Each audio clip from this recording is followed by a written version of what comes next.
What's going on, Drama Alert Nation? I'm your host, Killer Keemstar. Let's get right into the news.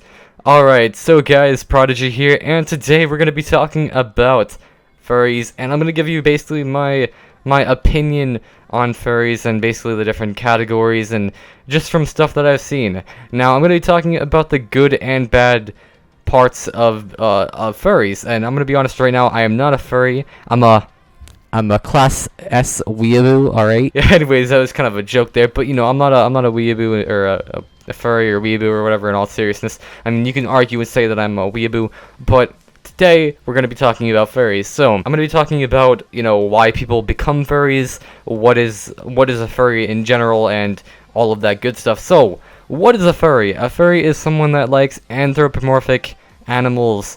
So basically, they like cartoon animals, or even animals, people dressed up as animals. And now there's different categories to this, so we're gonna go and start off from the very beginning. So there are some people that just like, you know, girls dressed with cat ears, guys dressed with cat ears, maybe a tail, and you know, that's kind of normal. In a sense, that's actually kind of attractive in a way. Like, I'm not gonna go and say dress up as a cat, but I mean, if I'm gonna go and put a picture here, come on, who can tell me that this is not hot? This is obviously pretty sexy, right?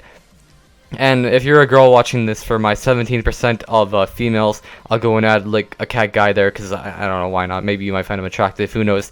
But anyways, it's kind of like the first stage. That's what I would consider stage 1 of being a furry. Now, I wouldn't even consider that really being a furry, because, you know, there's Playboy Mansion and girls dressed up with like bunny ears, and you can argue saying, oh no, that's a furry. But no, it's just like somebody wearing cat ears. So I mean, if anything, I would kind of consider that being a furry at stage 1. Furry at stage 2, probably liking the cartoon characters of furries. Like, I might go and add some art in here to go and have that. I'm not going to go and add any like sex ones or sexual ones, because I don't want to get taken down off YouTube.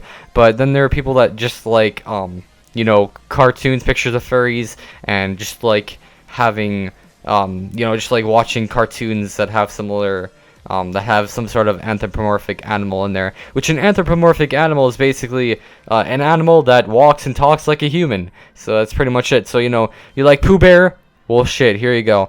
You're a furry. Anyways, then there are people that like watching them have sexual intercourse, and that's probably what I would consider to be stage 3. That might be part of stage 2 as well, but it's kind of a mix. You can say maybe it's stage 2.5. That's what I would probably consider it.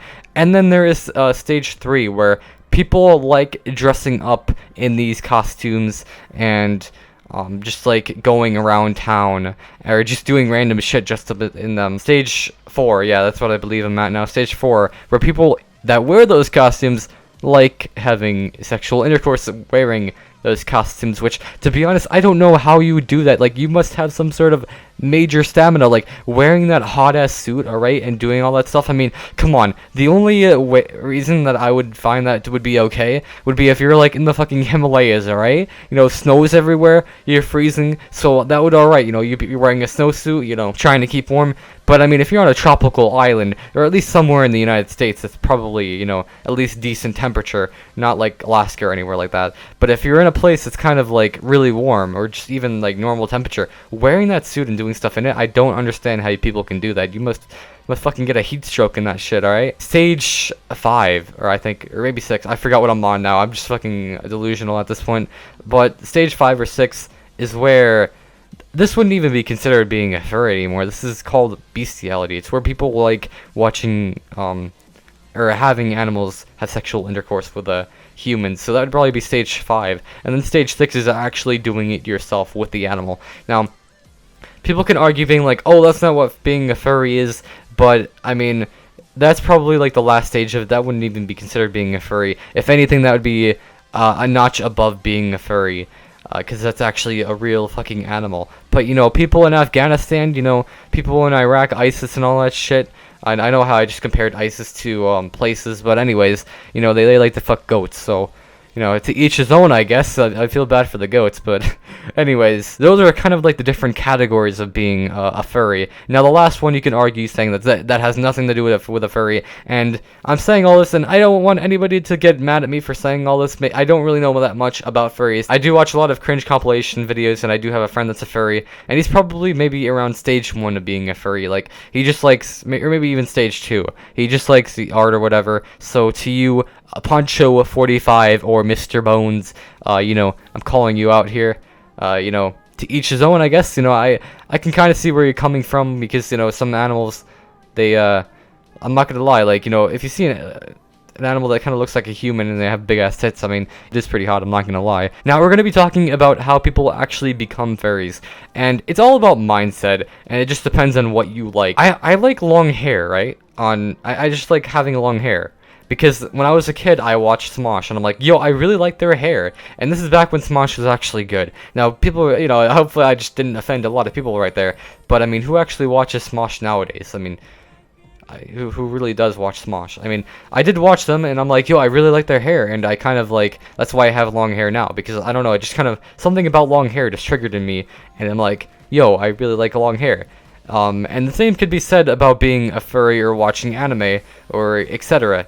So, you know, people watch a lot of cartoons when they're a kid. So, you know, you grow up watching like Tigger, you know, Winnie the Pooh, Mickey Mouse. You know, that's why some people like My Little Pony, I guess, because, you know, even though it's meant to be for kids, some people just grow up watching that, and then they just tend to keep on watching it, and it kind of stays with them. And as you mature, of course you hit puberty, and instead of just finding little Winnie the Pooh as being this defenseless little bear, you know, this happy little bear, you might find Winnie the Pooh being attractive. Alright, so we're gonna use Minnie Mouse for an example, because it's the only thing that I can think of at the moment. I don't know. My mind is just not working right now. So we're gonna use Minnie Mouse. So you grew up, right, you watch Mickey Mouse, and then you see Minnie Mouse, and you're like, hey, it's just like, you know, they make a good couple or whatever. You know, they're funny cartoon characters. But as you mature, then you're like, and you go and search the internet, you might find pictures of Minnie Mouse and that's a little bit more mature as well, and you kind of can relate to that because you're like, hey, I'm mature, let me,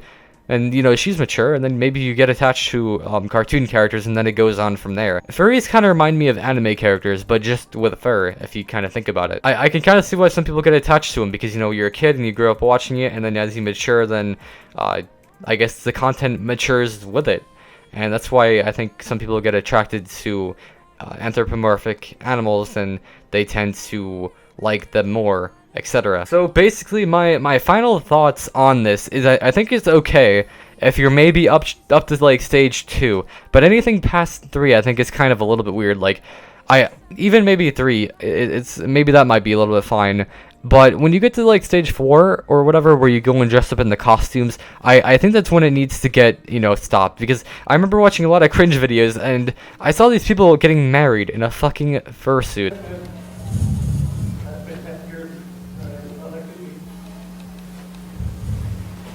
I might go and add a little clip on there, hopefully I don't get a copyright strike. There was a fucking marriage between the furries, and this shit is just kind of like weird. I mean, imagine what their parents are thinking right now. I mean, Jesus Christ. I like anime and shit, but this is just to a whole nother extreme.